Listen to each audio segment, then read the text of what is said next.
Hello Todos, j'espère que vous vous portez bien. Aujourd'hui, toute ma vidéo où on parle de l'actualité littéraire, on va parler du label Emmaüs et de la loi Langue. C'est parti. Emmaüs, qu'est-ce que c'est? C'est un label qui a été mis en place en 1949 par l'abbé Pierre et qui agit aujourd'hui dans près de 37 pays à l'international. L'objectif d'Emmaüs, c'est de récupérer des dons auprès de particuliers qu'ils vont par la suite revendre beaucoup moins cher à des personnes aux revenus modérés. Ça permet deux choses. La première étant de redonner une seconde vie à ces objets qui, au lieu d'être jetés, vont se retrouver dans de nouveaux foyers. Et ça va permettre également à ces personnes, aux revenus modérés, de pouvoir se fournir en meubles, en livres, en vêtements, pour un coût plutôt bas. Emmaüs, c'est également un label qui propose d'embaucher des personnes en situation d'insertion. C'est-à-dire que certaines personnes qui, en raison de leur âge ou de leur état de santé, vont avoir plus de mal à trouver un emploi. Et donc, Emmaüs va favoriser leur embauche au sein de leur association et vont par la suite les aider à trouver un emploi. J'ai donc lu un article hier de l'actualité qui traitait donc d'Emmaüs, et le titre est donc le suivant: Label Emmaüs, repenser la loi Langue à l'heure des enjeux climatiques. Thématique très intéressante et j'avais vraiment envie de me pencher là-dessus.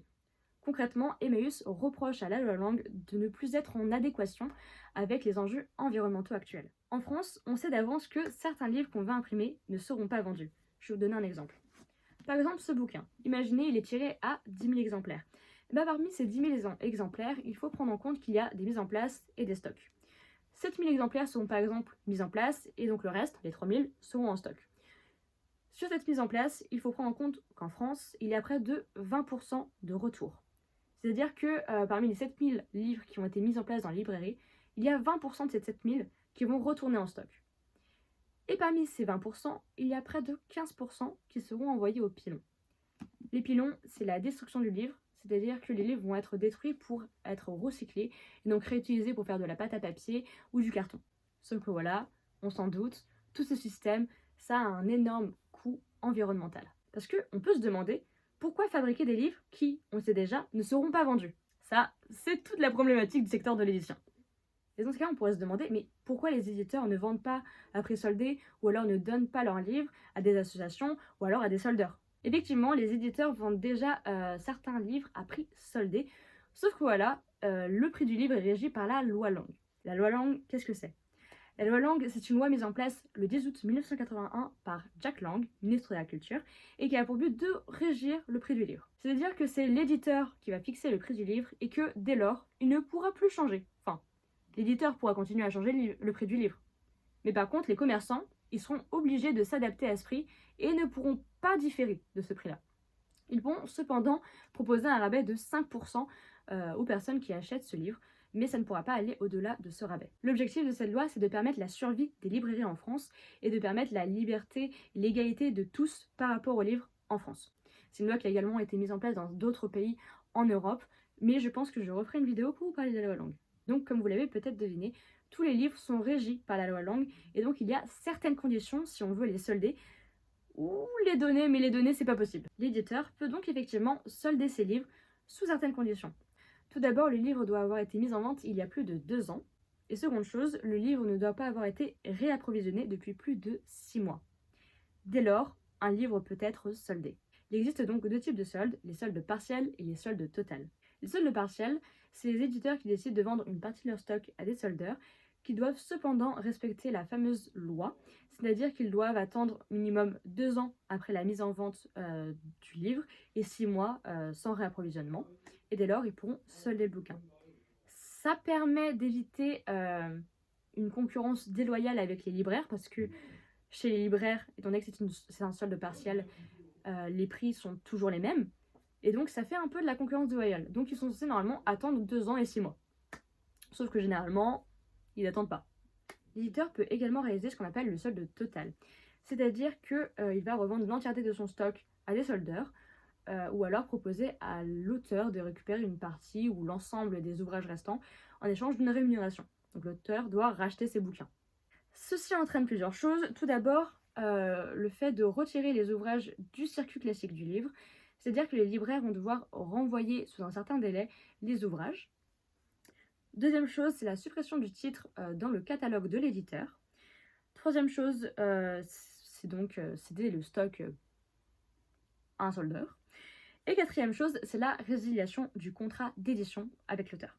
Dès lors, le livre n'est plus commercialisé au prix fort puisqu'il n'y a plus de contrat d'édition. Et donc, légalement, on peut vendre du coup ces livres aux soldeurs sans qu'il n'y ait de souci. Ainsi, Emmaüs reproche à la loi Lang du coup de ne pas être en adéquation avec les enjeux environnementaux actuels et donc d'empêcher la seconde vie des ouvrages. Donc au lieu d'être envoyés au pilon, d'être détruits, ça serait plus facile s'ils étaient soldés plus tôt, s'il y avait moins de complications ou si limite ils pouvaient être donnés à des associations, permettant ainsi de continuer à partager la culture pour un coût faible et donc permettre l'égalité de tous devant la littérature. Parce que comme je vous l'ai dit tout à l'heure, envoyer un livre au pilon, c'est énormément de coûts. Tout d'abord parce qu'on fabrique un livre dont on sait ne sera pas vendu, on l'envoie en vente, il a un retour, donc il est renvoyé après en stock, on vérifie s'il est en bon état, s'il est en bon état, et ben on le renvoie dans le circuit des ventes, s'il n'est pas en bon état, on l'envoie au pilon, et donc le pilon c'est la destruction du livre pour la transformation en pâte à papier. Sauf que, de même, on pourrait se dire que c'est une bonne chose parce que ça permet de faire du papier recyclé, ce que le papier recyclé c'est également des coûts. Ça va être un coût énergétique, on va consommer énormément d'électricité, énormément d'eau, il va y avoir une action de désancrage du papier. Enfin, voilà, il y a tout un processus qui fait que c'est pas totalement écologique le papier recyclé. Et donc, ça serait peut-être plus intéressant de proposer les livres à rabais ou voire les donner à certaines associations si la loi était un peu moins frigide. Je viens d'y penser mais j'ai pas répondu vraiment à la question donc je reviens ici pour vous en reparler. Donc Emmaüs concrètement, ils ne cherchent pas à être des concurrents des libraires et c'est ce qu'ils expliquent dans l'article. En fait la loi Lang a pour but de protéger les libraires de la concurrence déloyale. Et donc si les éditeurs permettaient aux soldeurs ou Emmaüs d'obtenir des livres beaucoup moins chers au contraire des libraires, il y aurait effectivement une concurrence déloyale. C'est pour ça qu'il y a tout un engrenage pour éviter cette concurrence déloyale. Sauf que Emmaüs explique dans l'article qu'ils ne cherchent pas à être une concurrence des libraires. Parce que eux, les livres qu'ils vont récupérer, c'est des invendus, tout simplement.